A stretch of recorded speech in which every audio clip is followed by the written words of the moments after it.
is a misstep, you engage in some violation of international law, you go against the rule-based order, it does not mean that we will not speak out or point it out to you. That Palestinian-Israeli conflict, we take the view crisis there is totally uncomfortable. With that, we will continue to urge crisis. We remain committed to the two-state solution so far as the Israeli-Palestinian conflict is concerned. We do not align with liners on both sides who say that one annihilated does not deserve to exist. No. We say that let's respect the UN resolution, a two-state solution. On Western Sahara, you may have heard that on the eve of President Akufo-Addo's departure, he instructed that we cut ties with Western Sahara. That certainly has created some anxiety and nervousness, and it marked quite a major departure from our position in the 1960s, 70s, and the 1980s. And you recall that we, in 1982, championed the cause of Western Sahara, which led to Morocco exiting the OAU, as it was known at the time, in 1982. So it was a very significant development, and a lot of our allies on the left are looking at Ghana's new posture. I can assure you that because this is a very sensitive matter, we will be open-minded. We will study exactly what the considerations were, what the experts advised President Akufo-Addo to take such a consequential decision. I mean, when you are in government, you may know things that he receives national security briefings, he is at ECOWAS, OAU, AU now, and all of that, UN. So we want to keep an open mind. We will go and study what the considerations were, what analysis went into this decision. But the assurances I can give you, based on our foreign policy, is that we remain friends of all, enemies of none. Even if diplomatic ties may appear strained, as it is now in the Western Sahara question, it does not mean that our good friends in Western Sahara, we are going to disown them or cut ties with them in terms of the real people-to-people, cultural, and, if you like, ideological ties with them. But it's a sensitive matter. We will go and study it, and then we will look at the way forward. I agree with you that they have allies on both sides. Of course, the Algerians are not happy because of this decision. The Moroccans have welcomed it. They are excited about it. But we need to balance forces based on our strategic national interest. And we will look into it and see how best we find a resolution moving forward. Thank you. I think I like how you responded, because Ghana has always taken a position, but that's fine. Like you mentioned, you would get to find out in the ministry. I agree. Mr. Nominee, I also want to know, we have a foreign policy. Everybody knows that, non-aligned and all that. But we have also taken some critical interest in international issues, climate change and all that. What is our country's international environmental policy?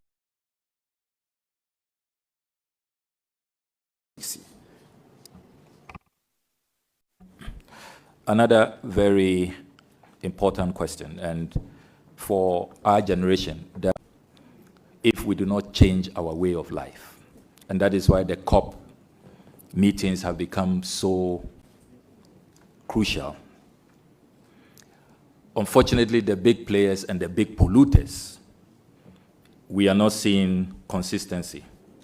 They don't want to come to the table really following the science. There are some countries who are saying that they don't even really believe in the science and that it's probably exaggerated. What I like about the foreign ministry is that we facilitate these engagements amongst key sectors. So on climate change, the Ministry of Environment, Science and Technology will be the lead ministry. The Lands Ministry will also play a role, and I'm glad that I see the respected former Lands Minister at today's hearings. I know he took part in a lot of the climate change discussions. I followed those meetings keenly. So we will not be the lead ministry when it comes to climate change. It will be the Ministry of Environment, then the Lands Ministry.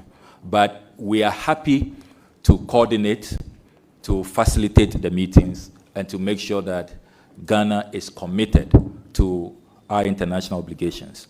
And having said that, let me register our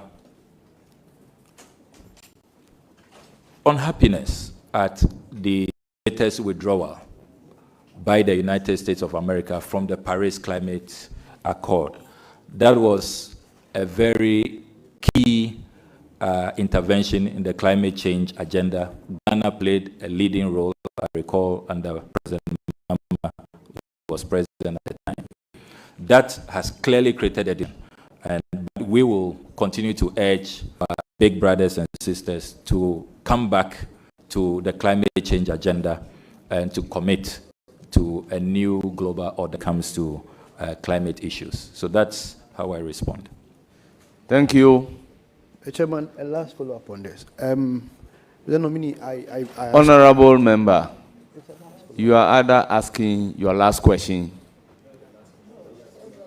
You are entitled to one follow-up, which you have asked. So you either move to your last question. After this, I'll give you no opportunity. I'm going to my last question. I'm going to my last question. Yes, I'm going to my last question. Yes, sure. Mr. Nominee, this, I think it is for the jury out there. There have been a lot of concerns about our female in the Western, the UAE, particularly inhumane treatment, abuses, even though we admit that it's our own private businesses and other things that lands them there, it has some implications on our international. What is the position of this?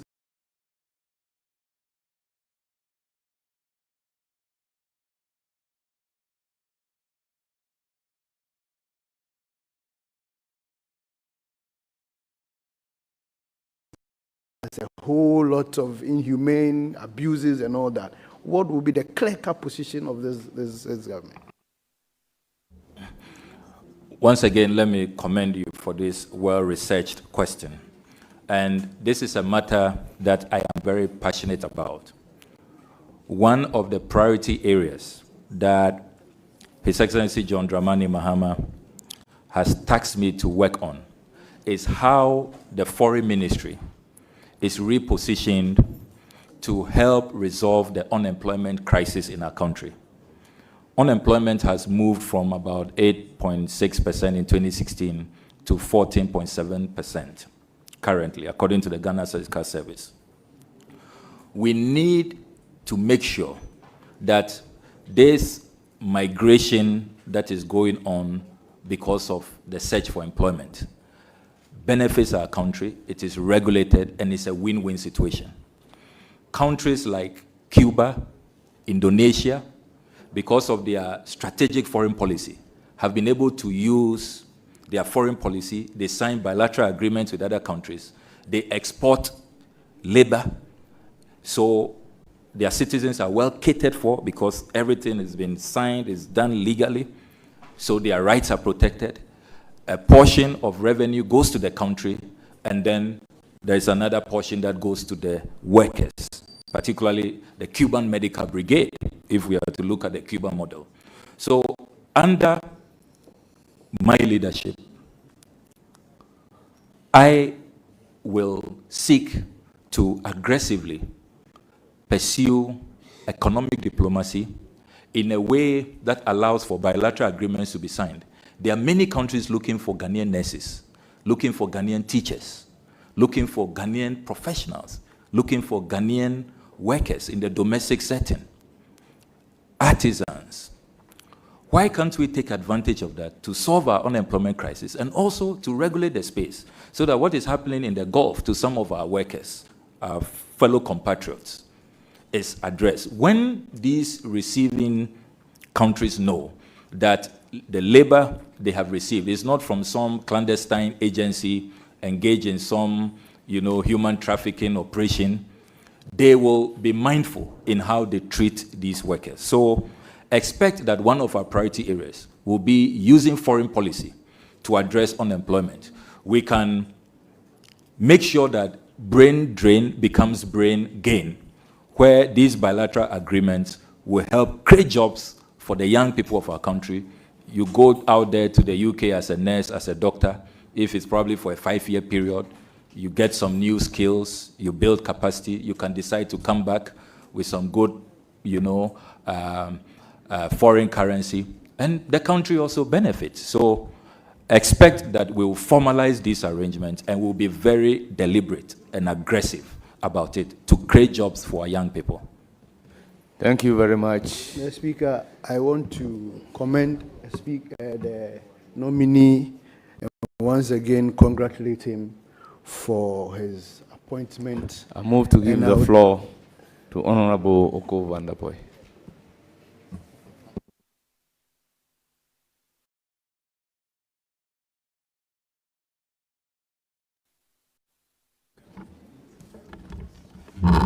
Thank you, Mr. Chair. Nominee, congratulations. I'm one of the many Ghanaians who are very happy to see you where you are seated this morning. Nominee, I've worked with you in the 7th Parliament and in the 8th Parliament as my leader on the Foreign Affairs Committee. And I appreciate the leadership skills this morning.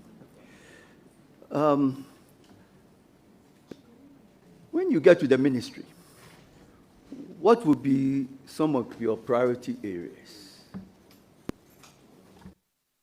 Well, thank you very much, Dr. Oko Vanderpoy, and thank you for the kind words and the tremendous support you gave me for 8 years on the Foreign Affairs Committee as my deputy ranking. I have just talked about one of the priority areas, economic diplomacy, pursuing bilateral agreements to create jobs for the young people of our country in a regulated migration that benefits the individual and the country. The other thing that I want to reform is our passport regime.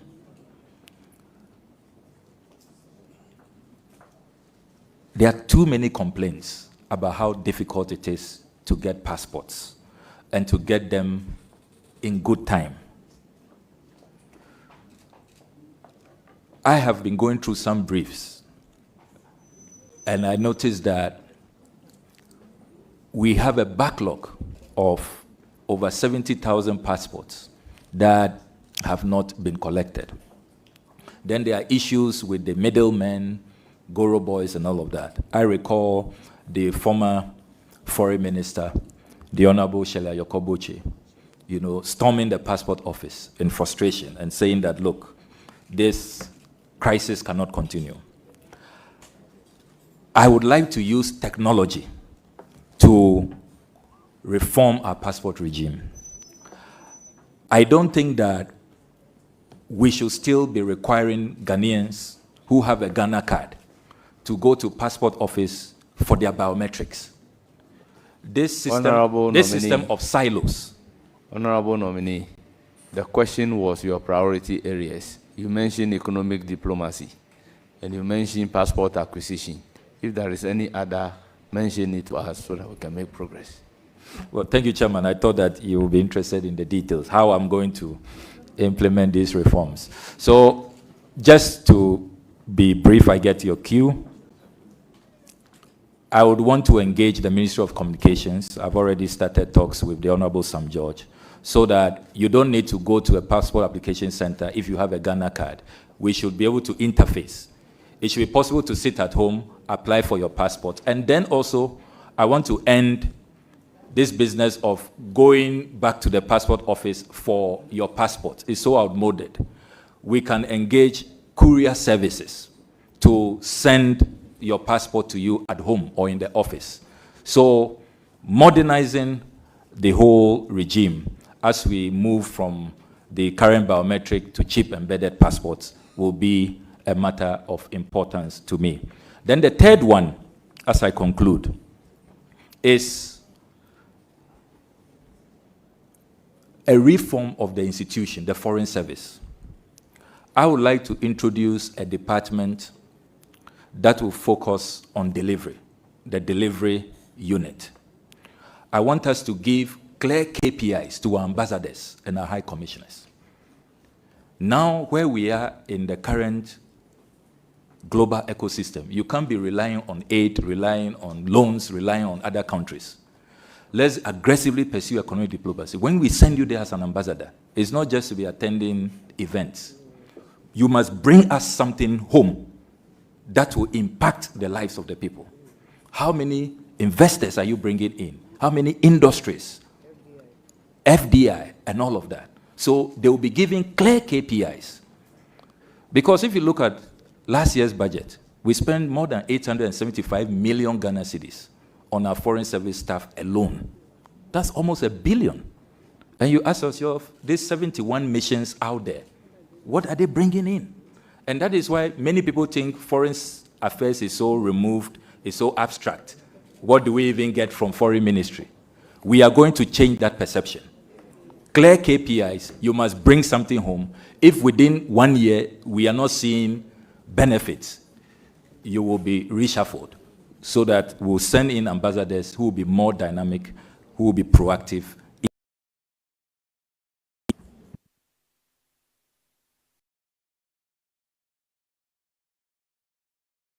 Thank you. Any further question? Mr. Chair, I think the nominee has done well with my question. I don't have any more questions. I just want to congratulate him. And once again, I want to say I'm very happy to see you where you are. And I want to thank His Excellency John Dramani Mahama for your nomination. Thank you. Thank you. I proceed to give the floor to Honorable Okudzeto. Please.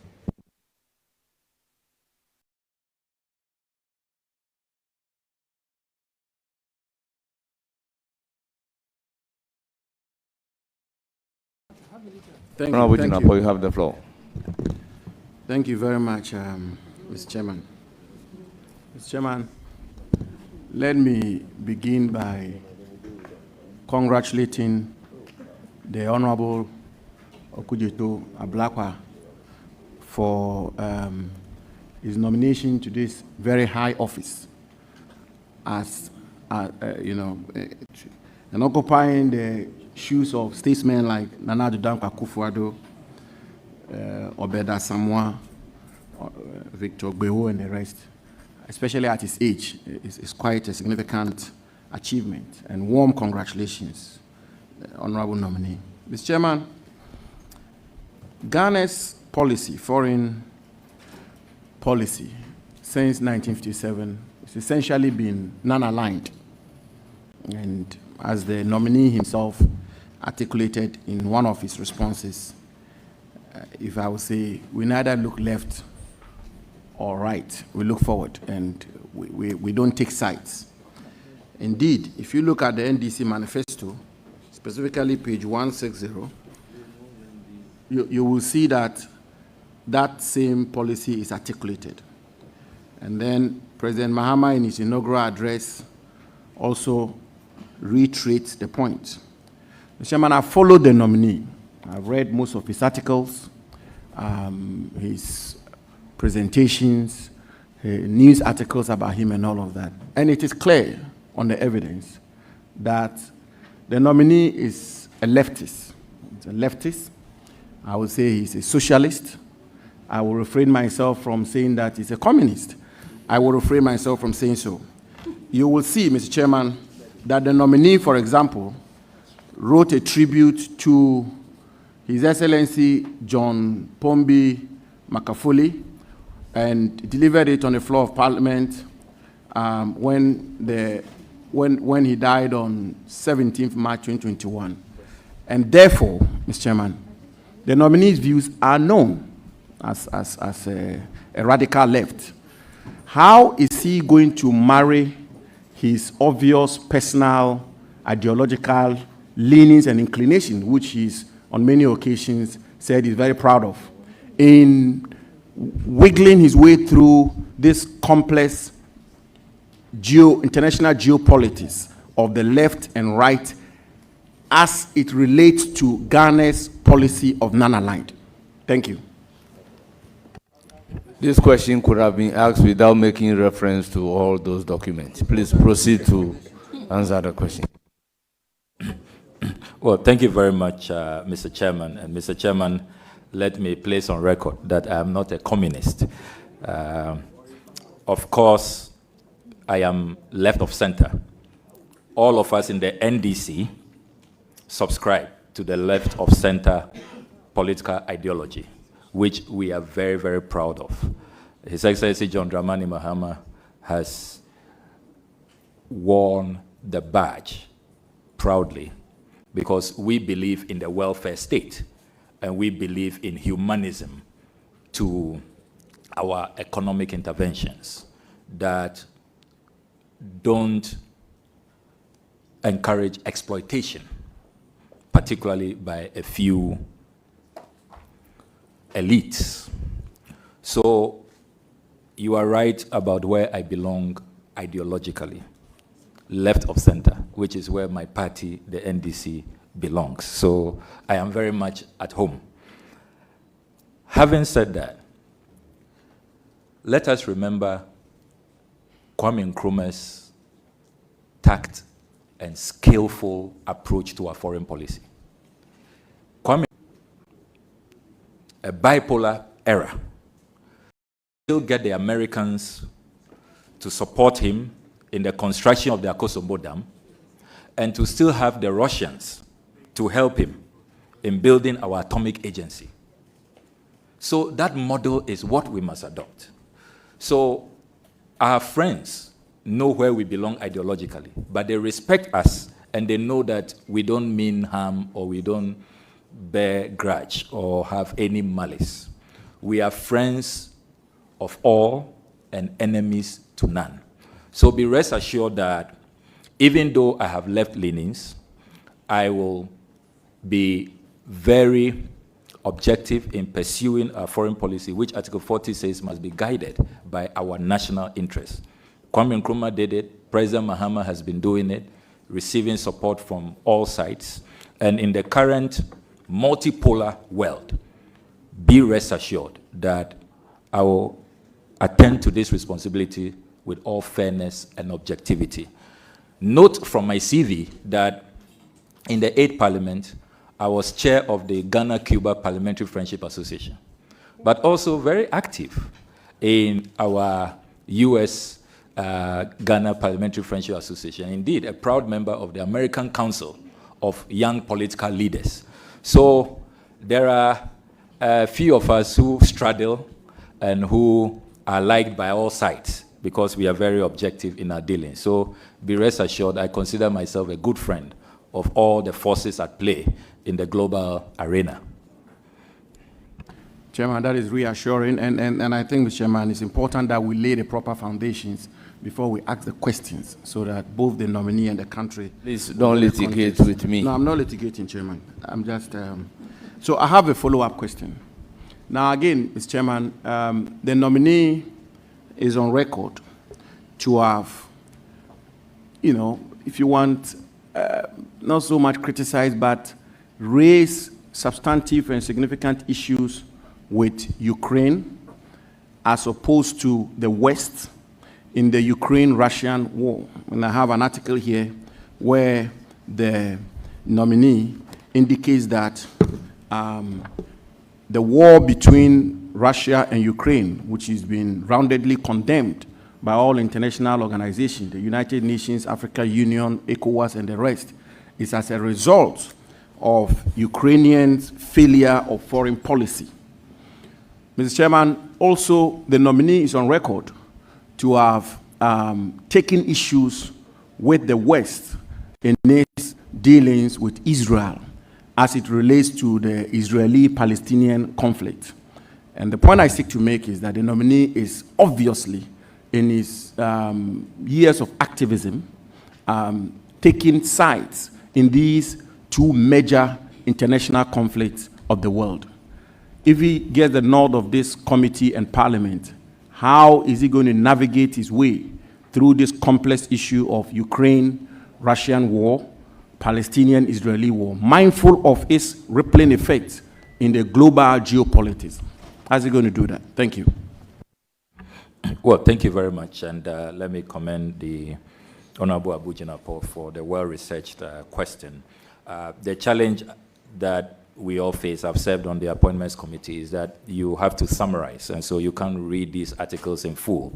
But those who want to pay regard to the articles, you see that I try to be very objective and balanced and more nuanced than is far-fetched. I have not taken sides. And Mr. Chairman, I know you'll be happy to hear that I have been invited by both sides. There are probably few people who have achieved that. The Russians invited me, and I was guest in their parliament. There was a second invitation where I went with former President Mahama to launch his book at the Russian Academy of Sciences, the Russian translation. And then the Ukrainians invited me. I spent a week there. We were, touring Kiev and other places. We went to the landmines. I helped them to even demine, some of the... I should tell you, I mean, the countries don't have any issues with me. Israel has invited me on a number of occasions. The Palestinians have also done that. Indeed, the Palestinian ambassador in Ghana is one of my very, very good friends. And so is the Israeli ambassador. So please be rest assured that despite my ideological stance on these matters, you will see objectivity. But Article 40 is clear. We must also, in the pursuit of our foreign policy, be guided by international law, a rule-based order, international principles. So where our friends err, we should be bold to point it out. Because as Nkrumah said on the 16th of December 1959, when he presented our foreign policy to Parliament, he said that we will not be passive spectators, that as good friends, when you err, when you commit genocide, when you commit atrocities against women and children, we will point it out to you. And it does not make us bad friends. It rather, makes us very, very good friends. So that's the position I take on these matters. Thank you very much. Your last question? Or you have a follow-up on this?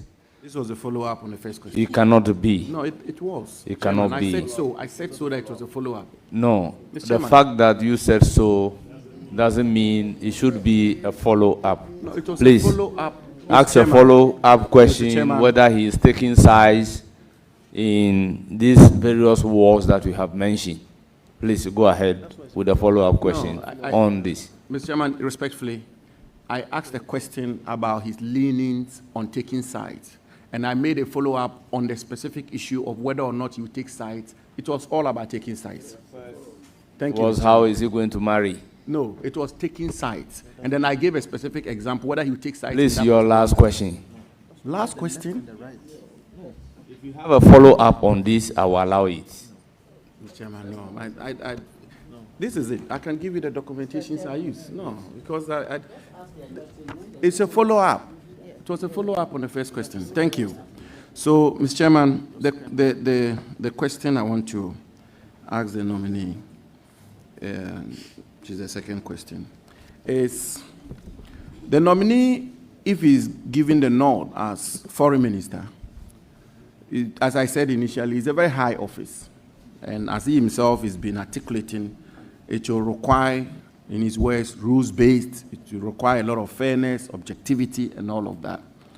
Mr. Chairman, on 23rd December 2024, the nominee made a post where he alleged that unimpeachable evidence from the Lands Commission shows that the two daughters of President Akufo-Addo have acquired some state lands in cantonments, and that amounted to state capture. Mr. Chairman, the company which was the subject matter of this allegation, was Sunam Company Limited. Mr. Chairman, a search at the Lands Commission will show that the land in question is the property of administrators of the estate of Justice, the late Justice Johnson Sribo, a former Justice of the Supreme Court and Chairman of the Electoral Commission, who acquired the land as far back as 1969, specifically on 1st June 1969. And indeed, Mr. Chairman, at the time, the president's children were not even born. The subject matter land was acquired by the state, Mr. Chairman, as far back as 1869, and the lease will end in 2069. So clearly, this land is not state land. The president's children did not buy state land. On the evidence, on the record, it is absolutely clear that they did not buy state land. Will the nominee concede, given that he's seeking to be foreign minister and will be required to be fair to all manner of persons, that the president's children were wrongly accused and he will apologize to them? Thank you, Mr. Chairman. Well, your quick answer. Well, thank you very much for the question. The Honorable Abu Jinapo will recall that when I put out that article, I supported the article with evidence from the Lands Commission. I attached an official search that I had conducted on those two lands. Indeed, those are lands that you have in Somnam and then the lot boutique, a fashion boutique. And I sought to inquire from the Lands Commission the status, the ownership of the land. And the Lands Commission responded in that official search, which I published, and Ghanaians can go on my social media handles. You see the official search results, where the Lands Commission, in their response, indicated that all those lands are government lands. So in my article, I asked a question. Is this another state capture? Is President Akufo-Addo allocating state lands to his daughters? It was a question based on empirical evidence, what the Lands Commission had told me in writing as official search results when I put in that official search. So there is really no need to apologize on this matter. We need to probably be discussing reforming the Lands Commission. You were Lands Minister. If you think that the Lands Commission misled me, you need to join us with ideas on how to reform the Lands Commission, get their data to be more accurate, so that when we conduct official search, what they tell us, the reports that they give us, their search certificates, are not misleading. Because all of the facts you put out, I don't know them. In 1979, I wasn't born. Thank you. The Lands Commission told me they are government lands, and I have the documents here. Thank you. To confirm Thank you that. So very much. Thank you very much. It's not my fault. Any follow-up on the land acquisition? Mr. Chairman, my follow-up will be that I have in my hands, and this is all about government lands. Of course, I mean, the nominee is literally established and conceded that the president's daughter did not buy state lands. If they were government lands as far back as 1969, they were not state lands at the time when they were tenants, as you know, they are tenants of that place. Please, but your anyway, follow-up question. Your follow-up question. Mr. Chairman, please, this being a house of records, I have not admitted. I know. I haven't said house of records. I'm saying that you never the record I have, what the Lands Commission gave me. Therefore, when you I conduct won't official rescind search. your decision Yes. and apologize. So please I'm go ahead with I'm your not question. changing my stance on the matter.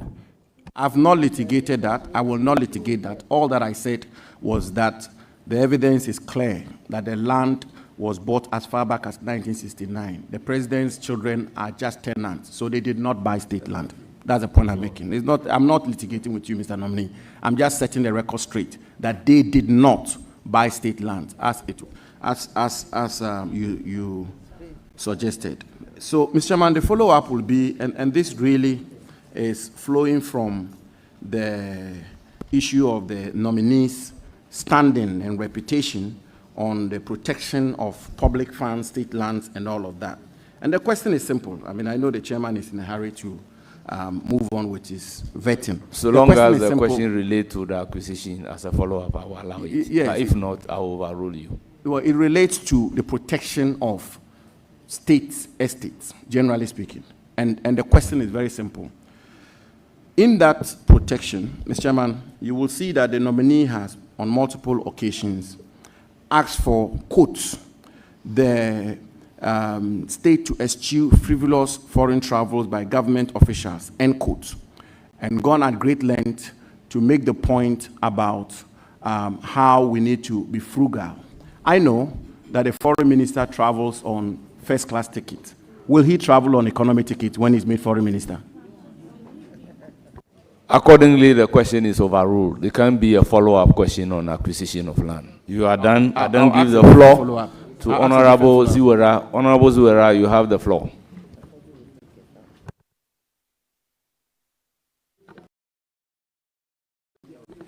Thank you very much, Mr. Chairman.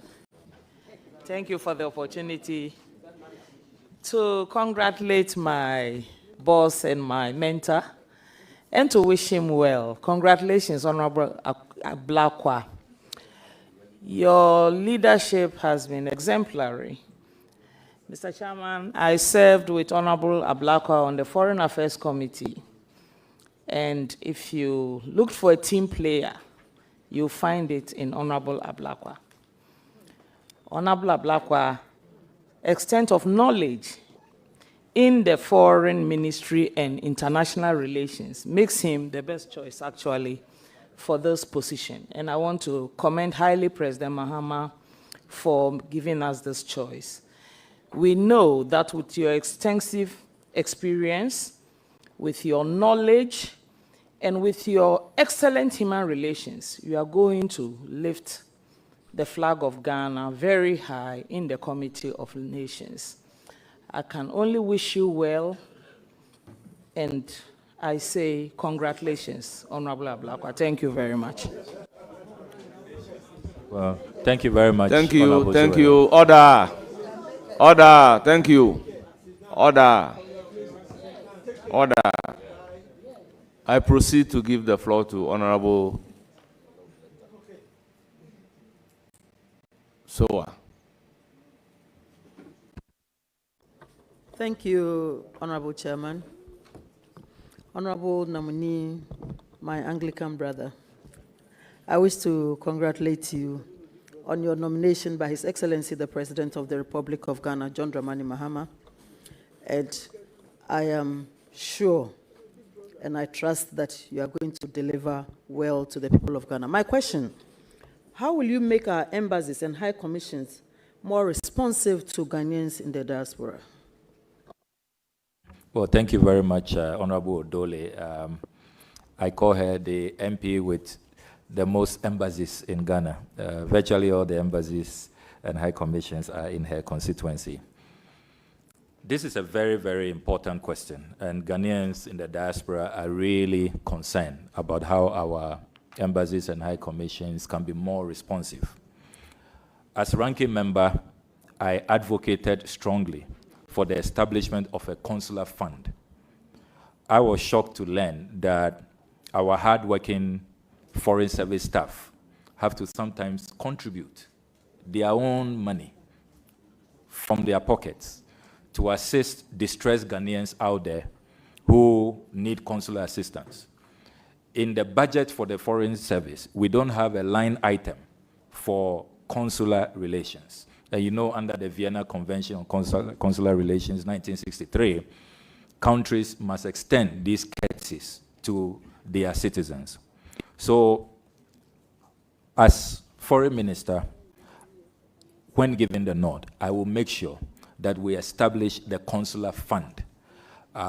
We must make sure that this fund exists, that can be assessed by our foreign service staff to extend assistance, particularly in this period where the United States has announced mass deportations. Those who may be rounded up to be deported are entitled to consular support. We must get them legal assistance. so that they are not just rounded up and deported, their rights violated. You know, sometimes even in the deportation, how they are deported, sometimes chained to seats and all of that, treated as criminals. That is a violation of their human rights. It affronts their dignity. And these are matters that I will pursue forcefully. So we will seek to establish the consular fund. And in the KPIs that we will be drafting for our diplomats, we will also make sure that they prioritize the needs, the concerns, and the plight of Ghanaians who are living abroad. Because really, why establish an embassy if you cannot take care of Ghanaians within that jurisdiction? So that will be a priority area. And I thank you for bringing it up. Thank you. I'm sure our brothers and sisters out there will be excited about your response. I wish to wish you well on your appointment as the Foreign Minister for the Republic of. Thank you, Mr. Chairman.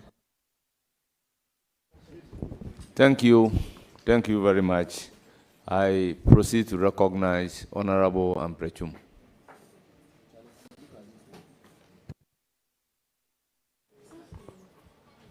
Thank you, Chairman, for this opportunity.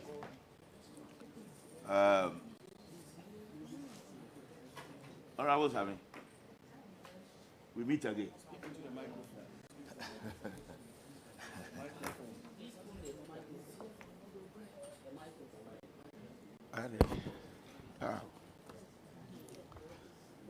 Honorable Samuel Okudzeto Ablakwa, MP for the good people of Unauthorized. You are at the verge of becoming the #3 diplomat of Ghana after His Excellency John Dramani Mahama, the President, Her Excellency Jane Nana Opoku-Agyeman, the Vice President. Honorable nominee, permit me to remind you that the international arena that you are going to operate in and the diplomatic circles that you are going to engage in is very different from the political terrain that you have been dancing with your propaganda theatrics. Honorable member, you haven't started well. You are out of order. I will give you the floor to start well. Thank you. Else I will rule you out. We have worked and engaged. I have worked and engaged with you on the Foreign Affairs Committee for 8 years, including the last 4 years as the immediate past Deputy Foreign Minister for Political and Economic Affairs. And I can say, without any shred of doubt, that you have the capacity and the capabilities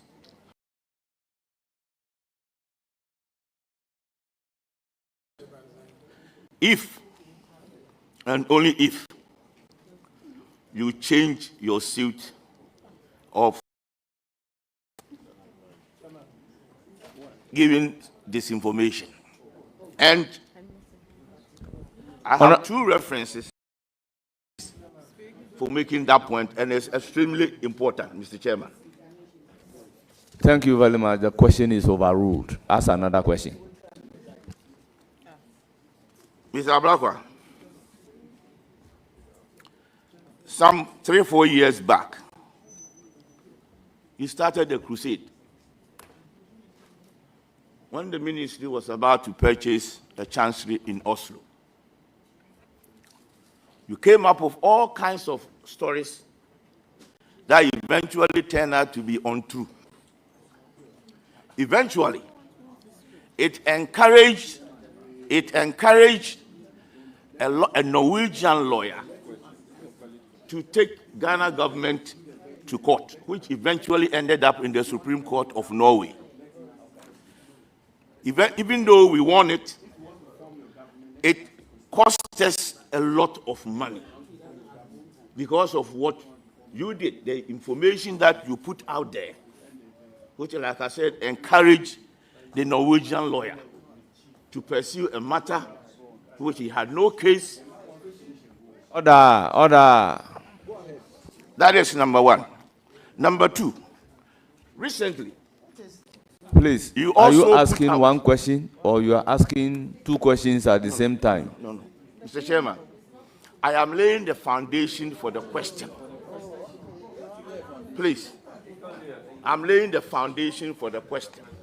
Without the foundation, it will be difficult for me to ask the particular question that I want to ask. Now, so the first one was to do with the Norwegian, the purchase of the Norwegian Chancery. The second one, recently, you put out that the ministry has signed up with a company, Assets in Ghana Limited, which are supposed to provide front-end premium consular services, just like the services being provided by VFS.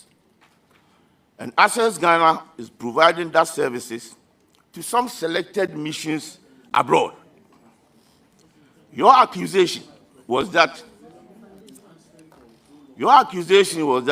some corrupted transaction of about $38 million, and that the Ghana government was being shortchanged. There is no truth in this particular matter. Now, in the course of making these allegations, you indicated, and it's constantly something that you've been doing, that you have intercepted. I have intercepted documents. Now, here is the case that you are coming to work in a ministry where you have constantly been saying that you have intercepted, which presupposes that some staff in the ministry has been giving you these documents, or you have been encouraging it. Confidential documents. All the staff in there have signed up to an oath of secrecy and confidentiality. And you are constantly out there saying that you have intercepted. You have intercepted. Putting these officers in very difficult situations. Now that you are coming to work in this particular ministry, how would you take it if documents are leaked and it's being encouraged by, let's say, an outsider? Honorable Amprachum, what is your question? I have asked it. Honorable member, go ahead and answer the question. No. Devoid of the Well, aspect that is your of understanding. how you are Unfortunately, he intercepting the understands. documents. He understands. Go ahead, answer the questions devoid of how you intercept the documents. Because of what I've always been saying, that we have the Whistleblowers Act. Well, thank you very much, Honorable Chairman. And I see that my good brother, the Honorable Amprechum, is probably aspiring to become the next chief interceptor. Let me, on a more serious note, assure the good people of this country that all I have done in my interceptions, in my oversight, in pursuing parliamentary due diligence has always been Honorable members, let me place on record that I don't want any disruption today. If you are not a member of the committee and you can't comport yourself, kindly walk out.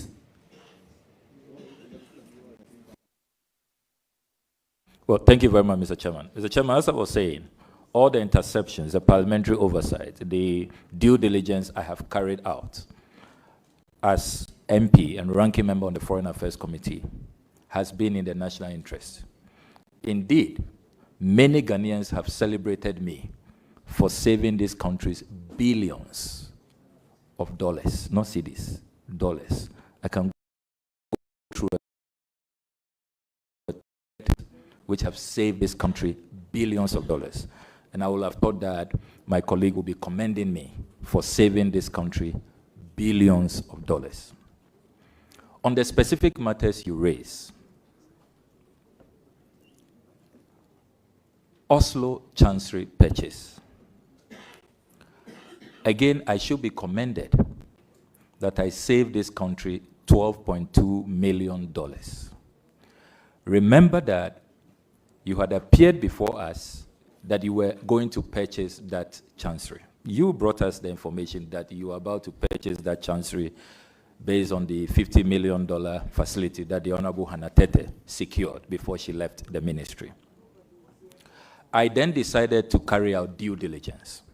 And in the work that I did, not being an armchair ranking member who is told that we are going to buy a chancery and then I give you approval, blank check, yeah, go ahead, go and buy it. When I did a due diligence, I discovered that the property had been purchased a few months before Ghana was going to buy it for $12.2 million, for $4 million. And I raised alarm.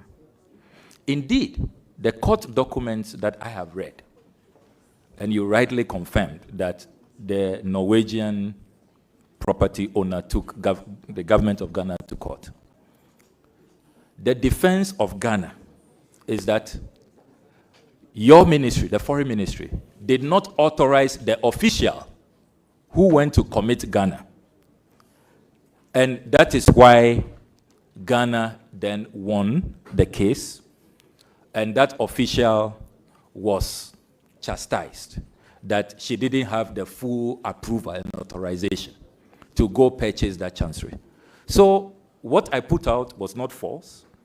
It was fact. The court documents confirm it. You yourself told the judges, the Attorney General, Godfrey Dame, represented us in the Norwegian courts and said that that foreign service official did not have your authorization. The court records are there. I can produce them if the chairman wants to see them. So it's a confirmation of what I put out. And I should rather be commended because, but for me, if what you told the court is true, it means you wouldn't have known that your officials in Norway were committing you to this outrageous purchase, which will have cost Ghana money. So please commend me. I saved Ghana money. Then on access, the visa deal. I am again surprised that you say that that matter is not true. And you see, you can't have it both ways. You can't be complaining about leaks, that people are leaking documents to me from the ministry. And at the same time, you say that I'm just engaged in, putting out a figment of my imagination, I can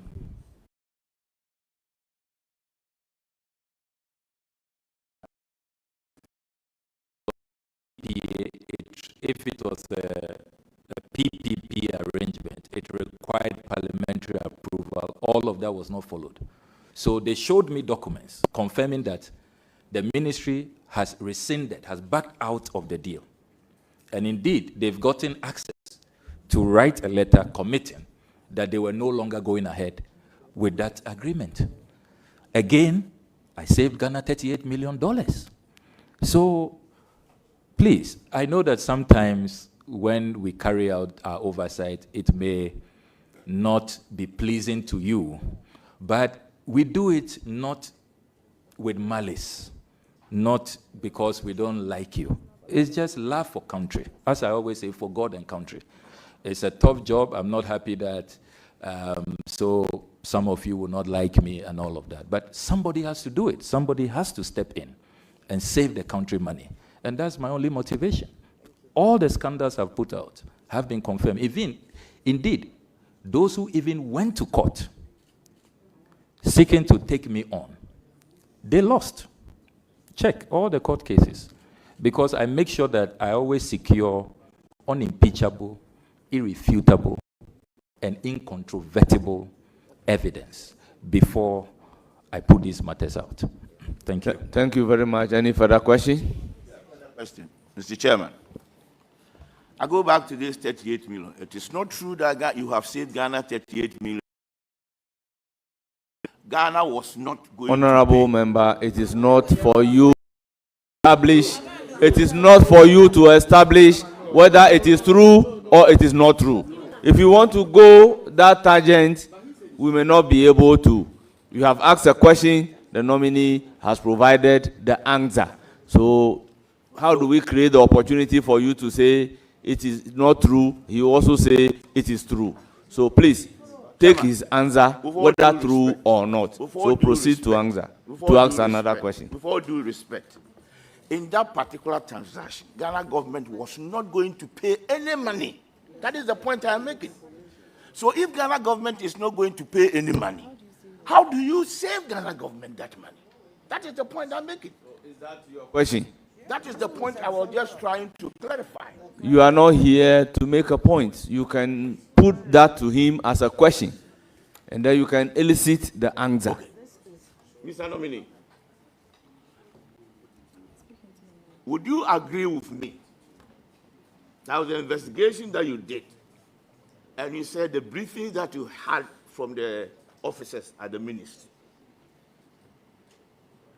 you came to the conclusion that you did save Ghana the 38 million, and that Ghana was going to pay the 38 million.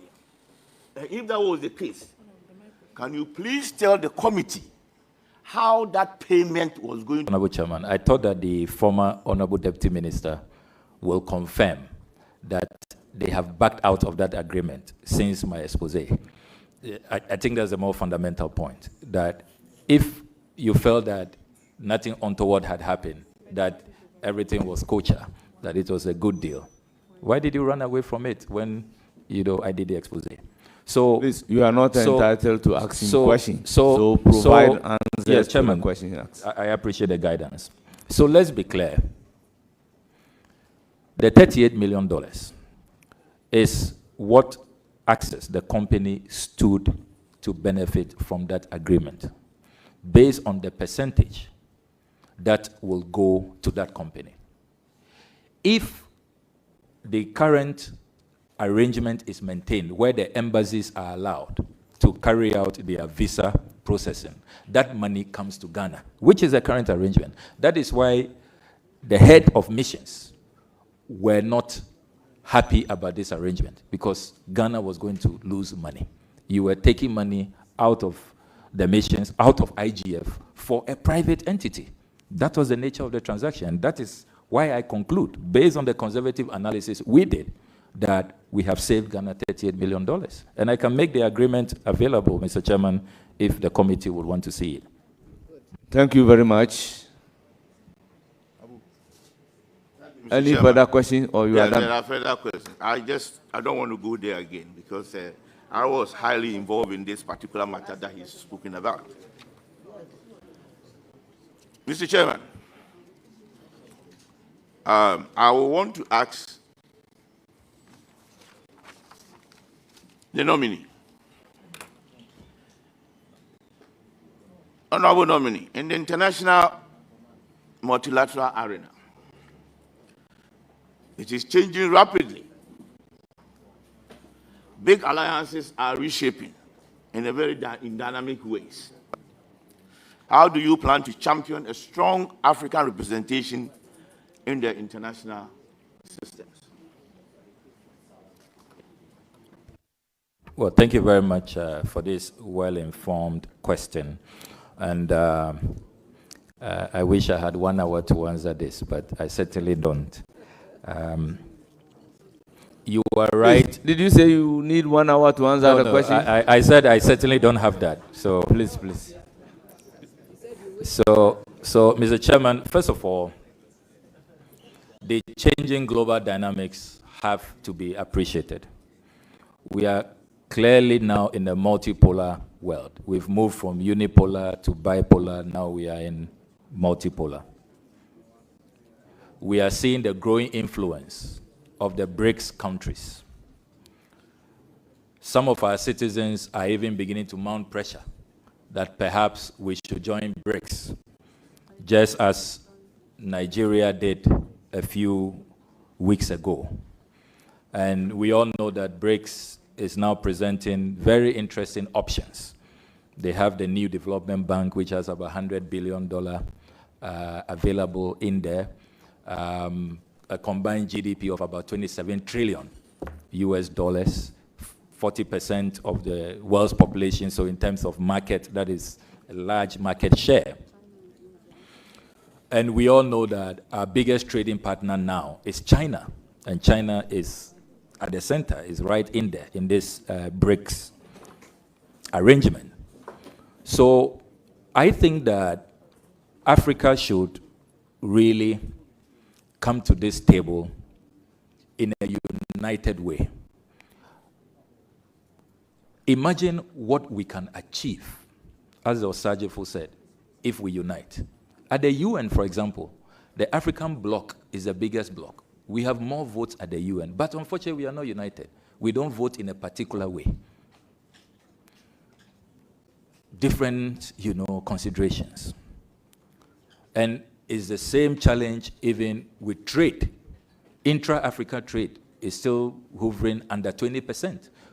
We trade more with Europe and Asia than we trade amongst ourselves. A very, very sad situation. And that's why Kwame Nkrumah muted the idea of the Africa Continental Free Trade Area in Addis Ababa in 1963. It took more than 40 years for it to now be coming into fruition, albeit in a very slow pace. So my response to you will be that let us unite. And I'm glad that President Mahama has so much goodwill. Look at the number of heads of states who attended his inauguration, and already he has so many invitations. He's just returned from Tanzania, Kenya, and everybody wants to, host him and have a discussion. And I think that he has that potential of not only becoming the focal point, a potential AU chairman, to really galvanize Africa and get the African nations to unite, so that together we can have a common position on what the African interest should be. So that would be my approach, going back to the Nkrumah template of Africa must unite. Let's present a common force. And with that, we are talking about a market of about 1.5 billion. If we unite, we will be such a force that nobody can dare mess with us. But the challenge has been disunity. And that is really my philosophical outlook on these matters. Follow up, Mr. Chairman. Yes. You just mentioned the African Continental Free Trade. Mr. Nominee, until the NPP government was able to secure the use of Ghana as the base for the AfCFTA Secretariat, Ghana has been an active member of many multilateral platforms, but hasn't really attracted any significant secretariat comparable to the AU in Addis Ababa, or the UN office in Nairobi, or ECOWAS in Abuja. This is important because the borders are attracting jobs into their countries, or these countries are attracting jobs and opportunities into their countries. As Foreign Minister, how do you plan to leverage this position, Ghana being the Secretariat of AfCFTA, to attract something tangible into the country? Certainly I have gone on record in this house to commend your government for securing the Africa Continental Free Trade Area Secretariat. And I added, if you recall in that presentation, that it is a testimony of what we can achieve when we unite. I recall that former President Akufo-Addo reached out to former President Mahama, former President Rawlings, God bless his soul, former President Kufuor, and all of us across the divide, and said, look, let's form a joint campaign team and campaign for this secretariat. And that is why we were such a formidable force and we secured it. So I'm a bit disappointed that you have tried to partisan it and you have discounted the contributions that all of these former heads of states, particularly from my side of the political divide, did. And don't forget that the reason why it was also easy for Ghana to win the secretariat is because of Ghana's consistency. Kwame Nkrumah had mooted this idea on 25th May 1963, and then in January 2012, Professor John Evans Atta Mills, a renowned Nkrumahist, revived the discussion at the 18th ordinary session of the AU. He move the motion that we must go back to the Africa Continental Free Trade Area. And that is why heads of state said that, look, Ghana's consistency on this matter, you are deserving to host the Secretariat. So I think that it's a collective effort, CPP, NDC, MPP, all of us, and it shouldn't be partisan. But having said that, the thrust of your question is how we can leverage this. We need to make sure that we are hosting and winning. So as we host, we are getting more jobs created. Often there are concerns when these secretariats begin to recruit that it doesn't really favor locals and that they bring in a lot of outsiders. And these outsiders often get the top jobs. And then, you know, we are left with jobs that are not that rewarding. I intend to engage with the dynamic Secretary General, Wankele Meni, and I think that we should look at a plan on how we can really leverage on hosting, because we are spending so much money hosting. Some of the staff have also expressed concern about their working conditions and all of that. And I think that these are matters we can discuss in confidence and see how we boost employment opportunities for our people. Because I overrule your first question, you have your last questions to ask. Thank you, Mr. Chairman. Honorable Ablakwa, I do wish you well. And I know you will succeed. My last question. The African Union seems to have a credibility problem among young Africans, in that it is perceived as weak and toothless on the international stage. For example, in matters regarding the overstay of certain African leaders in power, the countless tragic deaths of African migrants crossing Sahara and the Mediterranean, and in the vocal defense of African interest on the global stage, the organization is found wanting. The AU, unlike the EU, appears to be too timid on behalf of its people. What would you, as foreign minister, do to help change this negative perception about the AU? Well, thank you very much, Honorable former Minister, for your kind wishes. And I must place on record that former Deputy Minister, that you prophesied 8 years ago that I will be Minister of Foreign Affairs. So I was quite surprised when in your earlier submissions you sought to take me on. But Mr. Chairman, on the more serious note, if the Osagefo Dr. Kwame Nkrumah was alive, his response to this, your question, will be, I told you so. Remember that when he led the Casablanca group, he wanted a more integral, united African states, a strong political force.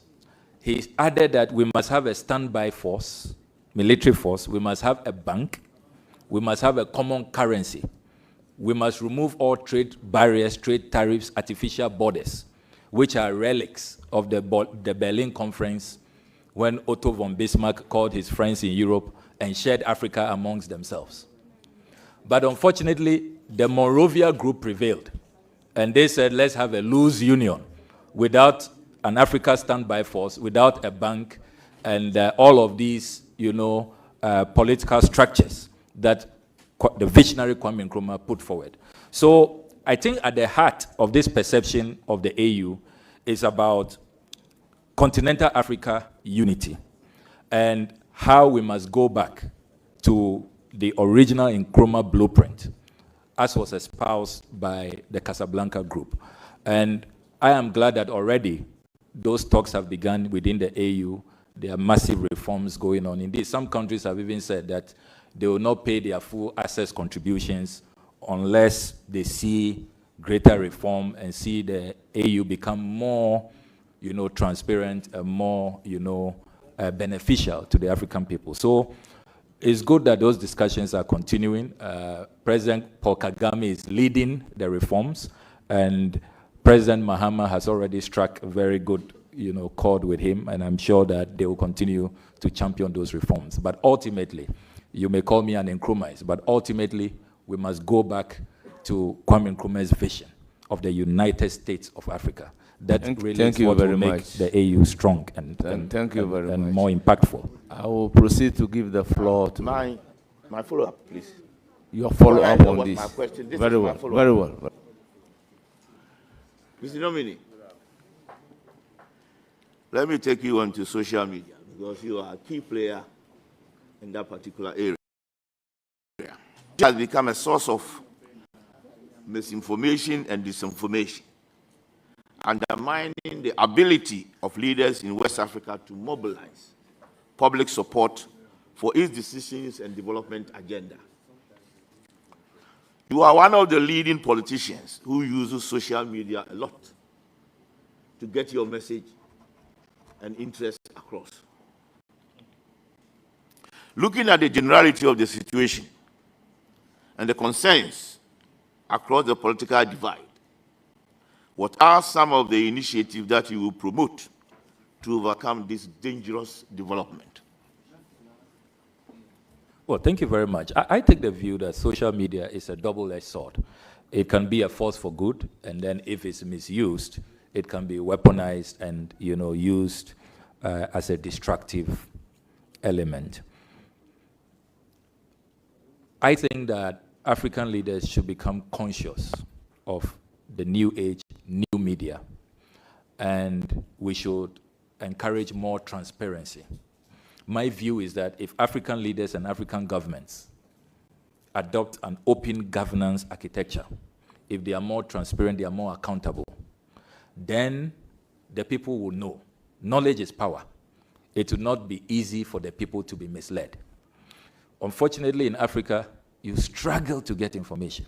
If you are not an interceptor general, then God help you, So, Mr. Chairman, I really will say that let's have more open governance. The RTI has been passed in Ghana, but in terms of its success in implementation, there is much to be desired. And then our regulatory bodies should clamp down on those who are misusing social media for disinformation, misinformation. They create fake accounts. And unfortunately, even some governments on the continent are responsible. They have these fake news factories. They pay people to just, put out fake news. Will you believe that on my way to this vetting, few days in the run-up to this vetting, there was fake news all over that I have started deleting my Facebook messages, my Facebook exposés. All over, people were sharing it. And some people believed it, that I'm indeed deleting my Facebook posts. Why will I? I'm not a coward. I'm not one to, I stand by my convictions. I'm a conviction politician. So fake news is a real problem. But I think that as for social media, it's come to stay. Let's encourage more open governance, more transparency, and we should be fine with social media. Thank you very much. I'll give the floor to Haji Aladi Ayamba, Honorable.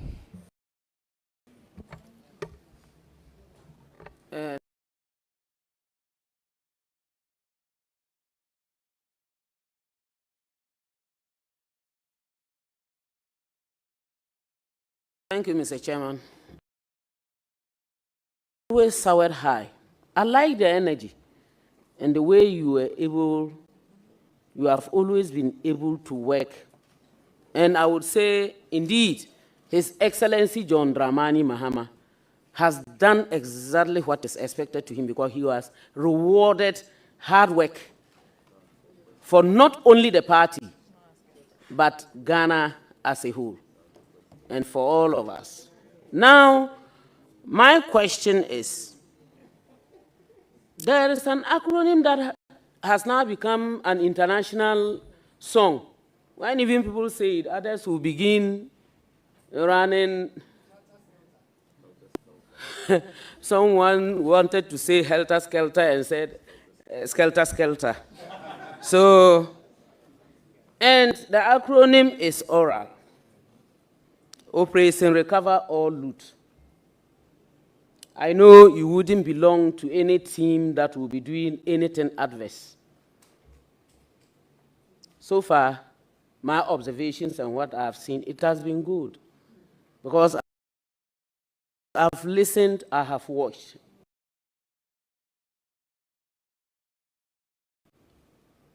Now, sooner than later, Oral as a team needs to have a way forward.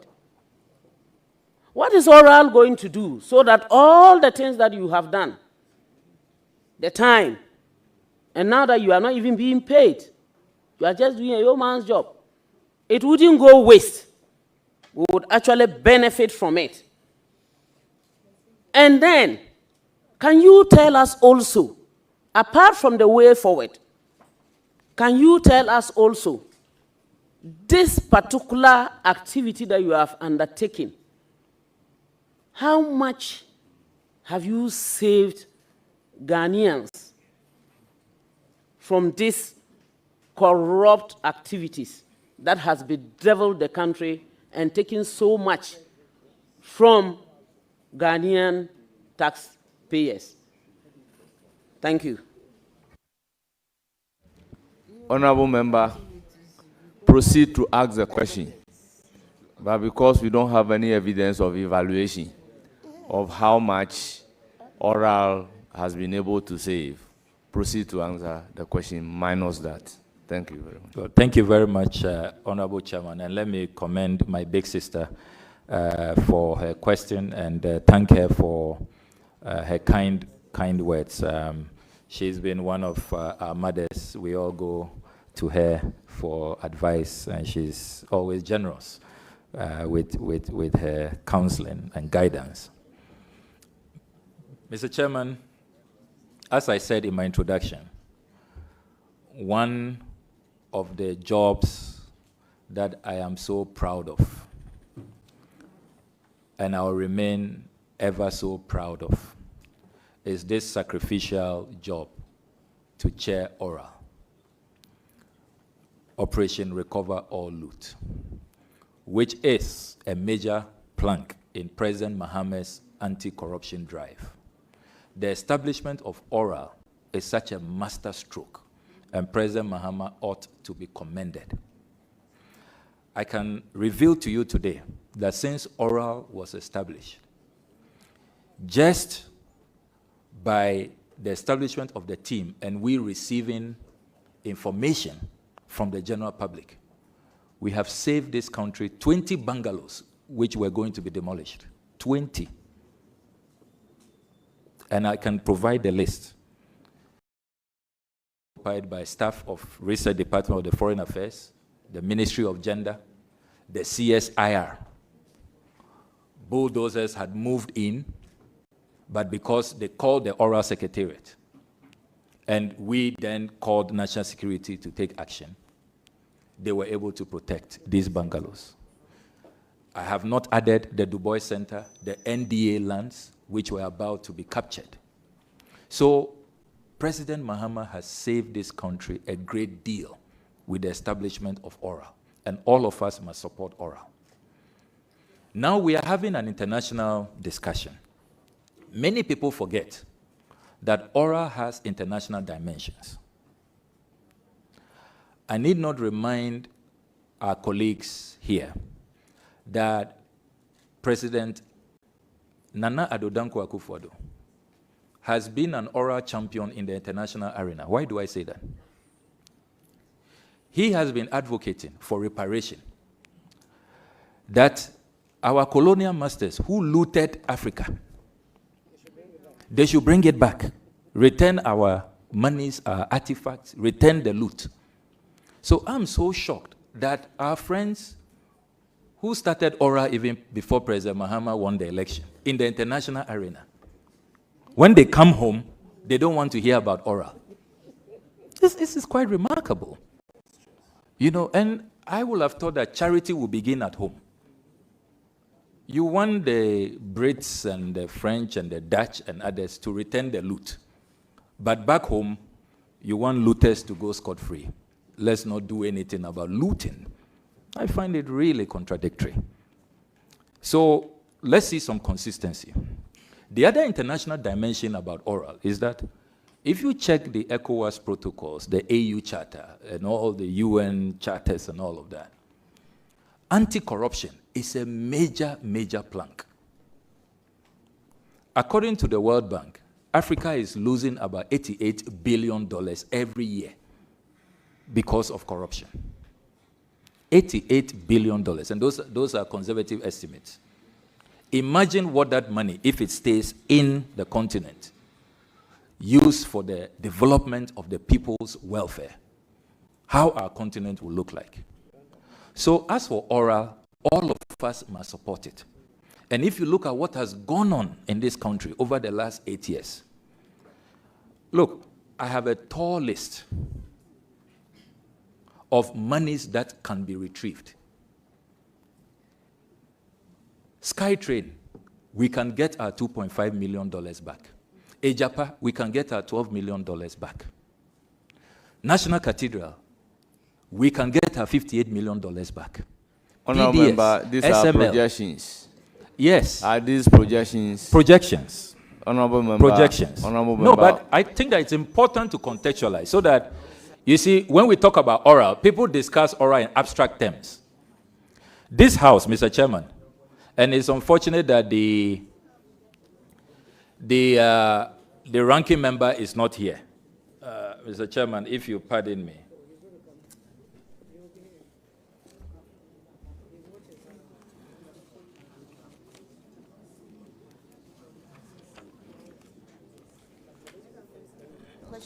Honorable member, is there a document that you want to refer to?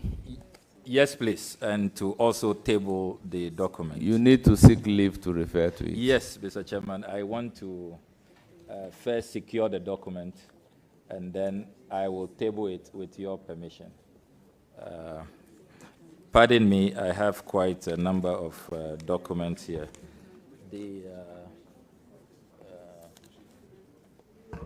Please, just conclude your answer on this, then we can make progress. Honorable member. Yeah, Mr. Chairman. We have a very tall list today. Yeah. Yeah, Mr. Chairman, I have found it. It is a report of this House. Your report, Mr. Chairman, with all due respect. A report of the ad hoc committee to investigate the procurement contract between the government of the Republic of Ghana and His Highness Sheikh Ahmed Dalmouk Al Maktoum and SL Global for the supply of Sputnik V COVID-19 vaccines. Mr. Chairman, this document, submitted to Mr. Speaker, adopted by this House, August 2021, signed by the Honorable Alexander K. Afenyo-Markin, Chairman of the ad hoc committee. This was their conclusion, paragraph 12.4. Quote, with your permission, Mr. Chairman. The committee urges the Minister for Finance to take steps to recover the money due to the Republic in respect of the amount of $2,850,000 United States dollars, so $2.85 million. Equivalent at the time to 16,331,640 Ghana cedis, being the cost of the Sputnik V vaccines that were procured wrongly. Adopted by this House. So, Afenyo-Markin, the Honorable Afenyo-Markin, signed this report. I was part of that committee. Yes, thank you very much, Honorable Yafo. Yes, yes, I'd even forgotten that. So, even as a House, we have been doing oral with the support of Honorable Afenyo-Markin, signing documents, also concerned about monies that have been looted that we cannot find. So why will you fight President Mahama when you have some of these reports that you yourselves have signed, urging retrieval from a finance minister? So as for oral, it has come to stay. The second part of a question about the future of oral. Let me place on record that our job at this point is just to collect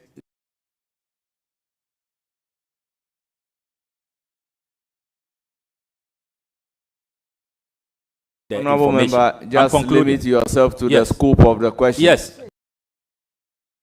Yes, she asked about the future of ORA. It's important. And many Ghanaians have been asking since my appointment. Many Ghanaians have been asking. The way forward for oral.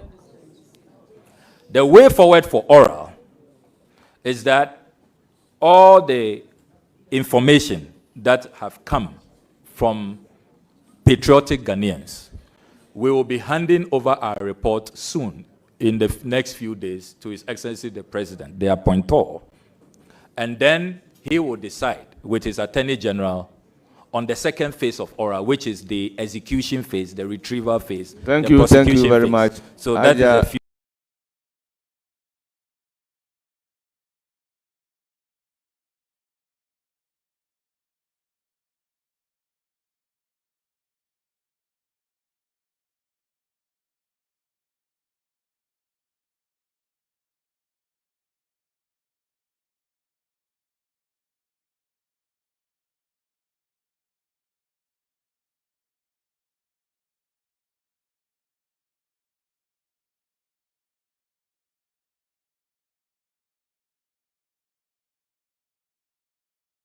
Thank you very much. Question?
Problems which can readily escalate are also human beings and need to be listened to. Will you do that? Thank you. I can assure you, Honorable Hajia Ladi, that that will be pursued. It is a priority of President Mahama. That's why he's appointed a special envoy to the Sahel in the person of Lieutenant Colonel Beflo Latte. And you are close to the challenge, and I'm glad about how eloquently you speak about it. No, I mean, when the violence escalates, we will be the immediate harboring point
I want to find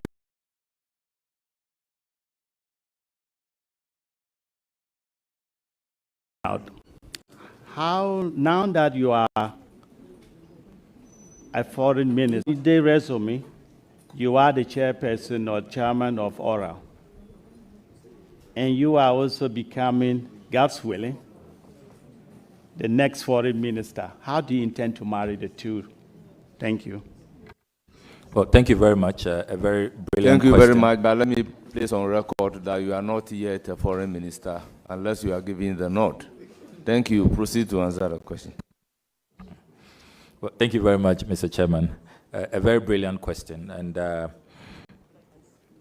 as I indicated earlier, Oral's mandate will continue even from this first phase of information gathering into the second phase of actual retrievals, recoveries, prosecutions. How I can also continue to support the process. Within of recovering loot, which have been shipped, havens and destinations. If you take, for example, what happened to the Abacha loot in Nigeria, to help Nigeria recover hundreds of millions of dollars of the Abacha loot, particularly from Switzerland and other destinations. So I see my role as a role that will help. I'm not going to say that Oral is behind me. No, even though the next phase, the Attorney General will be leading the effort. But when he calls on me to bring in the international dimension, facilitate how to work with international organizations to retrieve loot in other jurisdictions, certainly I'll be more than happy, relying on the Nigerian model, how they use their international partners to retrieve the Abacha loot. I think that we can also use that to retrieve loot that is hiding in all manner of places. For our people need that money for roads, for schools, for hospitals, for good water. And thank you, Chairman. I'm satisfied with the answer. My second question is, and this is due to domestic workers who ran to the Gulf, have been abused severally. We see pictures, we see photographs of videos. Want to find out, do you have any plan or what do you intend to do to stop this kind of abuses? Has asked me to pursue how to make sure that we use our foreign policy to create jobs, but in creating jobs, we make sure that we have bilateral agreements and ensure that these jobs are safe, proper. Not just some agencies who are exploiting, vulnerable Ghanaians because they want jobs. So with a new economic diplomacy outlook that seeks for young people in other jurisdictions, sign proper contracts, bring all of these people within a regulated space. That is the surest way of ending all of this exploitation and the violation of the human rights of our people. Chairman, I wish you well. Thank you. Thank you. I give the floor to Honorable Vincent Asafua. Thank you very much, Mr. Chairman. Let me use this opportunity to congratulate the nominee on his appointment as the Minister for Foreign Affairs. My question to you, Honorable nominee, is that, and I will try to give a certain background. On the 4th of September, 2021, you granted an interview on Newsfile, Joy FM. You stated that traveling on a private jet jeopardizes the president's security, and that we need a presidential travel policy to regulate how president of our republic travels. Now, just a few days after the President of the Republic was sworn in, specifically on the 17th of January 2025, His Excellency the President, President Mahama, used a private jet to travel to Gambia. He also used the same private jet to Senegal.